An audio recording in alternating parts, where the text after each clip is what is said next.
February is Black History Month, and as we recognize our need to embrace diversity, we must embrace the significance of this designation. Ron Wilson presides over the court at the City of South Tucson and has frequently lectured about civil rights and African American history at the University of Arizona and joins us now. Welcome, Ron.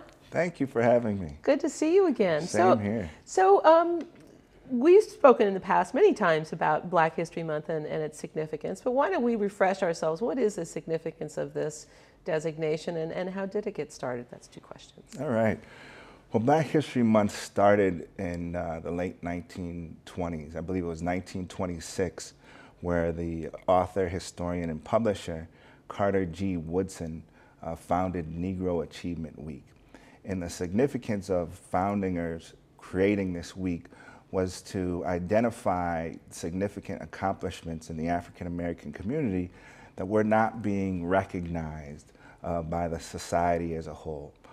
Later in 1976, I believe, Negro Achievement Week became Black History Month. So what is the significance of it to you, for sure? Well, as you know, history is the struggle and record of humans shaping the world in their own image and interests. And when I mean image, I mean form and character, giving history human form and character. And interest is making history serve humans rather than threaten or destroy. And so Black history is that. It's a reflection of what African Americans and Blacks have done to contribute to history, to contribute to the human record. And how have those contributions and how are those contributions reflected in our society as a whole?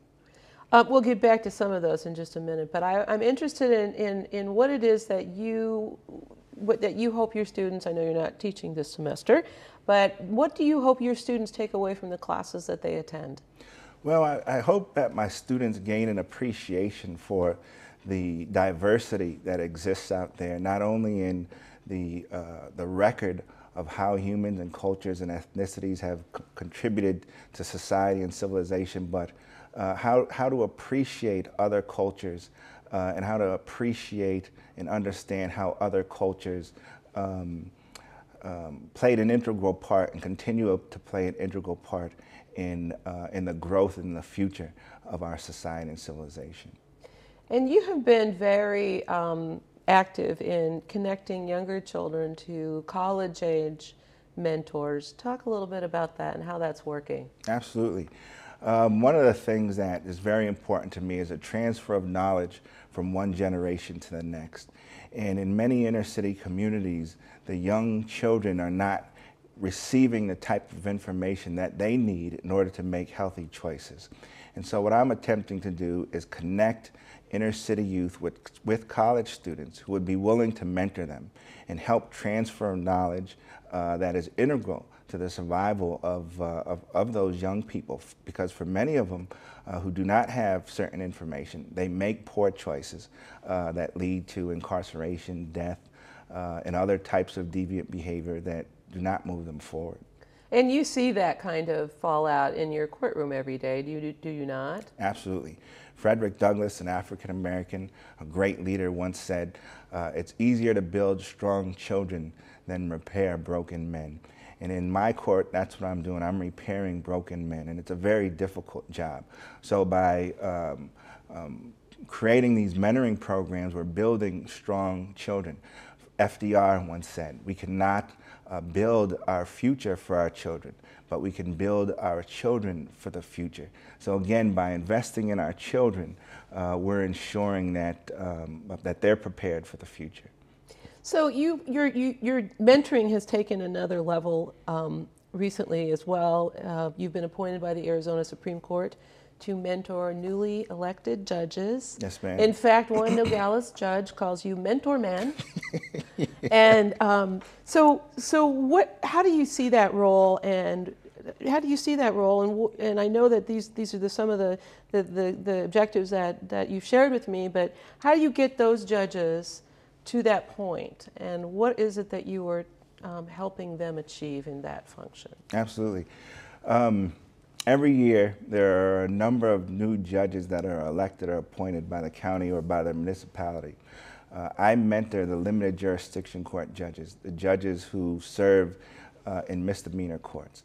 And I also serve as a faculty member. So every year, the new judges have to come through the Arizona Judicial College and learn basic rules of criminal procedure, the rules of evidence, the rules of civil procedure, civil traffic hearings, how to conduct bench trials, jury trials, how to issue orders of protection. These are skills that they may not have come to the bench with, regardless of whether they're a lawyer or not. So the 3 weeks that we spend with them at the Judicial College educates them on what they need to do, what the laws are, where to find the rules, where to find the statutes, how to interpret the statutes, so that they can make good decisions, so that they can be impartial, so that they can be fair, so that they can be independent. And so as a mentor, I serve to answer any questions that they may have, help them find answers to the questions they may have, how to access resources that are available, and do this. This was my first time actually serving in that capacity. I guess a basic question is how far, what kinds of progress is measurable in your mind to creating that diversity that we hold as an ideal, at least in our society? Because we certainly have ways to go, but what do you see as progress? And maybe you could talk about some of these items that are maybe a little bit more obscure, that people might not be aware of. Well, some examples of progress, like you've just mentioned, what I brought is a list of inventions in which African Americans hold the patents.